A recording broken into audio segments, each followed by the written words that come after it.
Should you build a budget mechanical keyboard or should you buy a budget mechanical keyboard? These are two what I would call entry-level mechanical keyboard builds that you can expect to see here in 2025. The first one is a crowd favorite. It's the Aula F75. The second one is a keyboard that I personally built myself, and this is an Akko 5075S wired. That means it supports VIA, and we'll get into that in a second.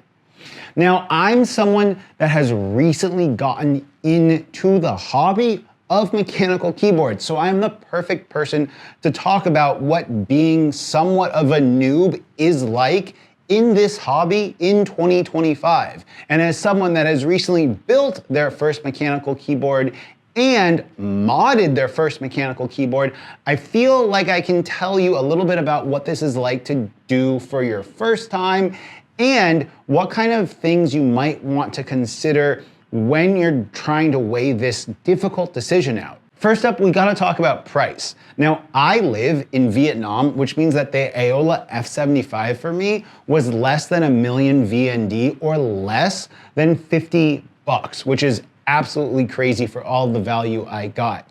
Meanwhile, the Akko 5075S that I built came in at right around $63 with all of the parts I used on AliExpress, and I'll have a link to that build video on my other channel. I know that in America and in most other countries, most of these builds are gonna come in right around the $50 to $75 mark, let's say, which is what I would call kind of the starting price for a decent quality mechanical keyboard. I also want to mention that I got the Akko keyboard that I built after I bought my Aula F75 because I was unhappy with the typing feel of the Aula F75. And just to clear something up, I'm using both of these keyboards primarily for typing. I don't do much of, if any, gaming, so typing is literally what these keyboards are getting used for. And that's gonna play a big part in your decision-making process. Now, a few reasons that you might want to start off with buying an entry-level keyboard like the Aula F75. Well, it's pretty simple. It's got a great sound. It has pretty decent feel if you don't know what you're looking for. It has a really nice thocky sound. It's got triple mode connectivity. And of course, it has RGB. But the software to reprogram stuff like macro keys or to change anything is absolutely terrible. Your Windows computer will probably think that it's spyware. I'm using Linux as well as Mac OS.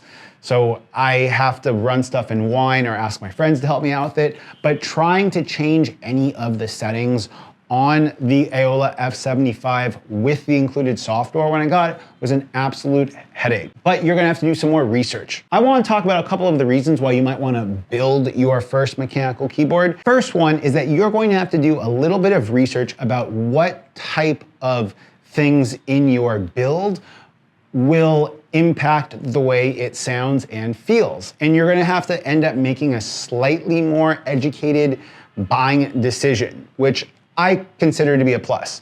The second one is that you are going to have a ton of different options for different types of materials that you would want to use, whether you want an aluminum case, a plastic case, whether you want clicky, linear, or tactile switches. Depending upon the kit that you might find, you might have the option to do top mount or gasket mount. And that is something that is going to dictate a lot about how your keyboard feels, sounds, and is overall like the experience that you have with each and every key press. Well, downsides to this. The first downside to buying a pre-built keyboard or one that you're not kind of building yourself is that right now on the option for mechanical keyboards, a lot of your kind of entry-level options are going to be coming with linear switches. Linear switches have no tactile bump like a tactile switch, nor do they have the clicky key actuation like you would normally see with a clicky switch. You kind of just have this vague amount of key travel, and at some point in that travel, you're going to activate your keystroke. That's not to say that you can't find budget keyboards on the market that come with tactile or clicky switches, but for the Aula F75 specifically, all that you have available are linear switches. I would say having only one type of switch being available for the Aula F75 to actually be kind of a huge downside. The next one is going to be corner cuttings. Now, some people might call this features. I would kind of call this corner cutting, and that's when it comes to Aula just kind of shoving in as many different features as possible to kind of try to pad the stat sheet.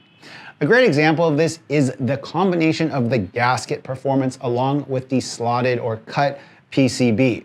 The combination of those two things gives you a very, very mushy feel. Some would say that it feels well cushioned, and I would say that depending upon your switch choice, that can make it feel well cushioned. I've certainly swapped out tactile switches as well as clicky switches into my Aula F75. That feels a lot better, but at least with the Leobog Reaper green switches, which I got with my Aula F75, a combination of a linear switch like that, as well as the kind of inconsistent gasket performance and inconsistent slotting of the PCB, led to kind of just an inconsistent typing experience where certain rows of keys on the bottom would feel a little bit mushier. And I always was getting phantom key presses because I didn't know exactly when I was actuating a switch, because it was kind of difficult to get into a rhythm when typing because of how inconsistent that bounce and that cushion feel is. On the other hand, because you're spending a little bit more money generally for something like a keyboard kit, you're going to get slightly better performance. Now, this keyboard does not have a slotted PCB. It does have a gasket mount, and I did mod it with 2 layers of gaffer tape as well as a layer of packing foam on the bottom of it. But that's purely going to affect the sound. That's not really going to affect the actual typing feel and the bounce. And I have to say that even when I've put the same switches back in both of these keyboards, I much prefer the actual bounce and the actual kind of cushioned feeling that I get out of the Akko 5075S. It feels a lot more consistent across the keyboard. It really is easy to get into a nice typing rhythm because your fingers are getting the same type of feedback with each and every keystroke. You're not getting varying amounts of pressure or resistance, and that is really, really nice, especially when coming from something like the Aula F75. Now I want to talk about some of the downsides of building your first keyboard. If you're getting a keyboard that already has the stabilizers installed and you're not intending to modify it at all, you're really just putting switches into a PCB, and other than bending a couple of switch pins, the whole process isn't that difficult. You are going to have to make decisions about what keycaps you want, the profile.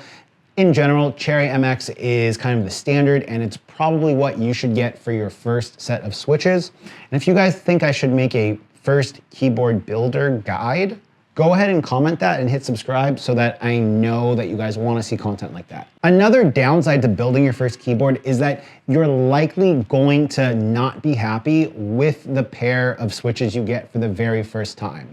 I got, without knowing better, a set of Otemu Gold switches, which are clicky switches, which are pretty decent, and they are factory lubed, but I ended up switching those out for some Akko Creamy Blue V3s, which are factory lubed, and the Akkos are what's currently in it because I've realized that I am not a clicky switch person.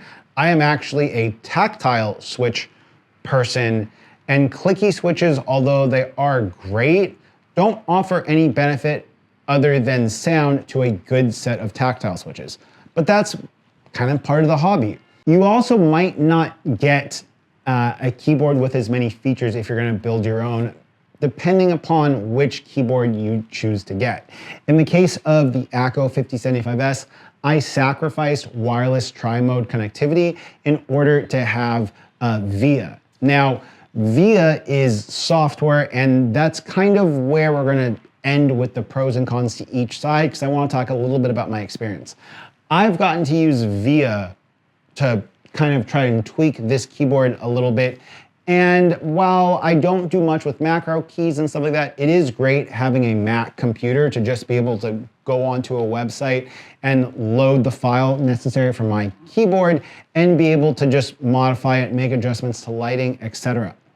Another thing is that if you are going to be using this on Mac and you want any level of key customizability, you are going to have to go with a keyboard that supports either QMK, or VIA, which means that your options are going to be limited. Maybe I should just do a whole series of videos about mechanical keyboards on Mac computers. I don't know. Or Linux, because I use Linux now as well. Which keyboard do I end up using more? Well, as someone that's a typist, I absolutely love my Akko 5075S, and I even prefer it to certain metal mechanical keyboards like this Gamma-K TK75 Pro, which is very soon going to be getting a video on this channel, and it's going to be getting a switch upgrade, but I need to film the video about it before I put these holy pandas in it. Overall though, which option should you choose? Well, if you're someone that cares a lot about tactility and feel, build a keyboard 100%. If you're someone that cares about making an informed purchase decision, which might be you watching this video right now, I would tell you to do a little bit of research and build your first keyboard. If you're a typist, and if you're someone that is looking for a better typing experience, not just a sound, but actually something that maybe increases your typing performance, I actually think that you should probably build a keyboard with typing performance in mind. If you're just looking for an inexpensive gaming keyboard though, or typing isn't your main concern, and you just want something that feels really kind of creamy, soft and thocky, I think something like the Aula F75 is a great option. But you might end up regretting your decision later if you need it a lot for typing and you originally bought it for gaming, if that makes any sense. I hope this video helped you guys in your purchase decision. If it did, smash the subscribe button. We're on our road to 1,000 subscribers, and 97% of you are not subscribed. So do me the favor and hitting the subscribe button. And if you want to pick up anything that I talked about, it'll all be linked in the description. Peace.